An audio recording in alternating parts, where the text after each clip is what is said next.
జలపేరి news. గెలిపే లక్ష్యంగా పనిచేయవలసిన సమయం ఆసన్నమైంది. ప్రతి ఒక్కరూ సైనికుల్లా పనిచేయాలి. పార్టీకి పూర్వ వైభవం తేవడమే మన ధ్యేయం కావాలి. ఈ ఎన్నికల్లో సెక్షన్ ఇన్ఛార్జీలదే కీలక భూమిక.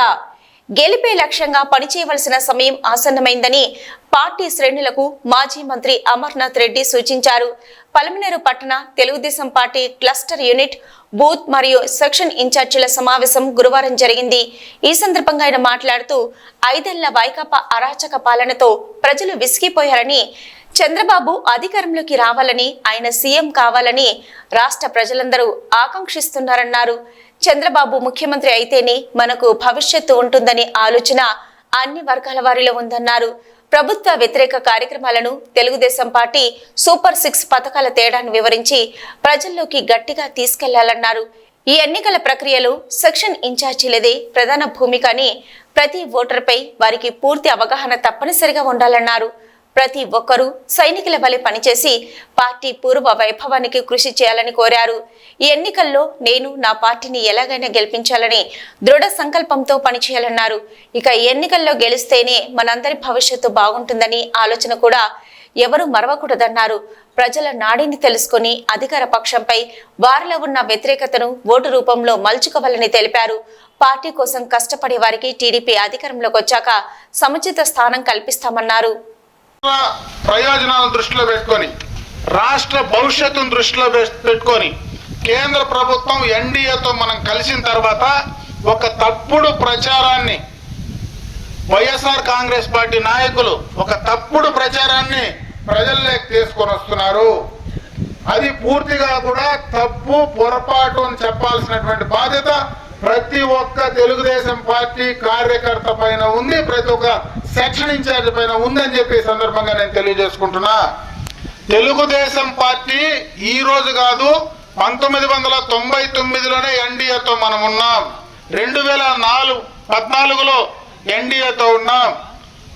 1999కి అప్పుడు గోత్ర అల్లర్లు జరిగితే భారతదేశంలో మీ పక్క నిలబడి ఇదే మోడీని ధైర్యంగా నిలదీసి అతన్ని బర్తరఫ్ చేయాలని మాట్లాడినటువంటి ఏకైక వ్యక్తి చంద్రబాబు నాయుడు గారు.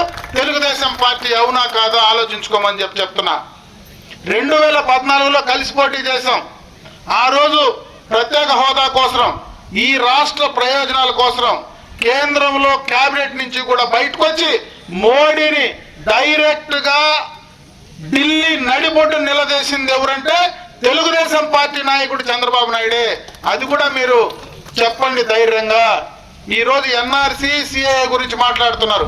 నేను అడుగుతా ఉన్నా ఆ పార్టీ నాయకుల్ని, ఆ రెండిటికి బిల్లులకి మొదట నిలబడి ఓటేసింది మీ మిథున్ రెడ్డి, పక్కనుండేటువంటి విజయసాయి రెడ్డి మీ ఎంపీలు కాదా? 22 మంది ఎంపీలు గెలిపిస్తే మీరు సహాయం చేశారా, మేము సహాయం చేశామా అని చెప్పి ఖచ్చితంగా నిలదీసి అడగమని చెప్పి నేను ఈ సందర్భంగా అటు ముస్లిం సోదరులను, హిందూ సోదరులను కూడా నేను రిక్వెస్ట్ చేస్తా ఉన్నా. ఎక్కడ మీకు అవకాశం ఉంటే దాన్ని నేరుగా నిలదీయండి. ఇక్కడ మీకు మీ ప్రతినిధిగా, మీ నాయకుడిగా ఇదే సిఏఏ, ఇదే ఎన్ఆర్సీకి ఆ రోజు ఇదే పట్టణంలో మనకు దానికి సంబంధించినటువంటి ఇష్యూ ఆ రోజు ర్యాలీలు, నిరసనలు చేస్తే నేను ఇంట్లో లేకపోయినా నా భార్య రోడ్డుకు వచ్చి నిలబడి ఆ రోజు మాట్లాడినటువంటి సందర్భాన్ని ఒకసారి గుర్తు చేయమని చెప్తా ఉన్నా.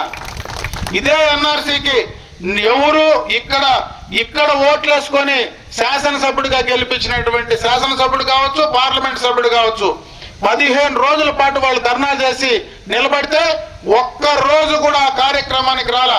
నేను ప్రతిపక్షంలో మాజీ శాసనసభ్యుడిగా ఓడిపోయినటువంటి వ్యక్తిగా నేను ఆ రోజు ఎద్దుల సొంత వీధిలో నిలబడి మాట్లాడినటువంటి సందర్భాన్ని ఒకసారి గుర్తు చేయమని చెప్పి నేను ఈ సందర్భంగా తెలియజేసుకుంటున్నా.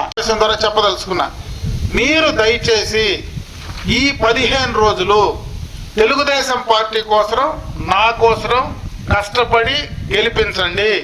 నేను 5 సంవత్సరాలు మీకోసం పనిచేయడానికి నేను సిద్ధంగా, మీకోసం చేయడానికి నేను సిద్ధంగా ఉన్నాను. దాన్ని దయచేసి మీరు దృష్టిలో పెట్టుకోండి. రేపు ఖచ్చితంగా ఈ రాష్ట్రంలో తెలుగుదేశం పార్టీ ప్రభుత్వం అధికారంలోకి రాబోతా ఉంది.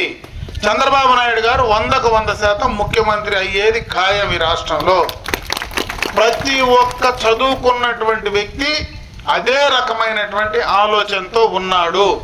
దాన్ని మనం సక్రమంగా యూటిలైజ్ చేసుకుంటే రేపు అధికారంలోకి వచ్చిన తర్వాత ఈరోజు ఎవరైతే ఈ యొక్క బూత్లో, ఎవరైతే సెక్షన్లో, ఎవరైతే యూనిట్లో, ఎవరైతే క్లస్టర్లో పని చేశారో వాళ్లకు ఖచ్చితంగా రేపు ప్రభుత్వం అధికారంలోకి వచ్చిన తర్వాత వాళ్ళు చెప్పిన కార్యక్రమాలు 100% అధికారం వచ్చిన తర్వాత మీ ద్వారానే ఆ కార్యక్రమాలు చేస్తానని చెప్పి ఈ సందర్భంగా నేను మాటిస్తున్నా.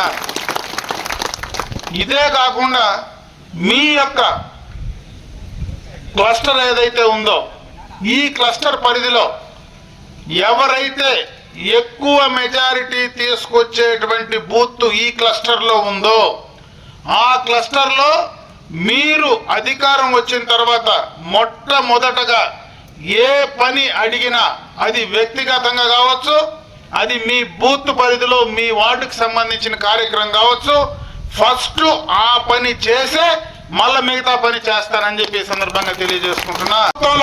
చాలా చేశాం మైనారిటీలకు. షాదీ మాల్ ఈరోజు మొండిగోడలపై నిలబడింది. రంజాన్ తోఫా దిక్కు లేదు. దుల్హన్ పథకం ఏడిపోయిందో తెలియదు. అదేవిధంగా మైనారిటీ కార్పొరేషన్కు లోన్లు ఎక్కడ పోయినాయో తెలియదు. బిడ్డలు చదువుకునేదానికి విదేశీ విద్యా పథకం ఎక్కడ పోయిందో తెలియదు. ఈద్గాలకు, దర్గాలకు, మసీదులకు డబ్బులు ఎక్కడ పోయినాయో తెలియదు. ఈరోజు ఇమాములకు, మౌజంలకు ఇచ్చే డబ్బులు ఎక్కడ పోయినాయో తెలియదు. ఏ కార్యక్రమం కూడా ఈ 4-5 సంవత్సరాల్లో మైనారిటీలకు చేసిన పాపాన పోలా. గత ప్రభుత్వంలో ఏమైనా చేశామంటే అది మనం ఒక్కరే చేశామని కూడా చెప్పండి. ఇంకోటి కూడా క్లియర్గా చెప్పండి. ఇటువంటి వెధవలకు పదవులు ఇస్తే అన్నా క్యాంటీన్ లాంటి అన్నం పెట్టే క్యాంటీన్ కూడా మూసేస్తారు అని చెప్పి ఖచ్చితంగా మీరు ఎక్కడ నిలబడితే అక్కడ చెప్పమని చెప్పి నేను ఈ సందర్భంగా మిమ్మల్ని అందరినీ కూడా కోరుకుంటున్నా. ఎందుకంటే ఇది ప్రత్యేకంగా ఈ మన పలమనేరు పట్టణంలో మీరు ఎక్కువగా మౌత్ టు మౌత్ మాట్లాడాల్సినటువంటి పరిస్థితి ఉంది. ఎక్కడ టీఎంగల్లో కూర్చున్నా వాళ్ళు చేసేటువంటి తప్పుడు ప్రచారాన్ని తిప్పికొట్టమని చెప్పి నేను ఈ సందర్భంగా కూడా తెలియజేసుకుంటున్నాను.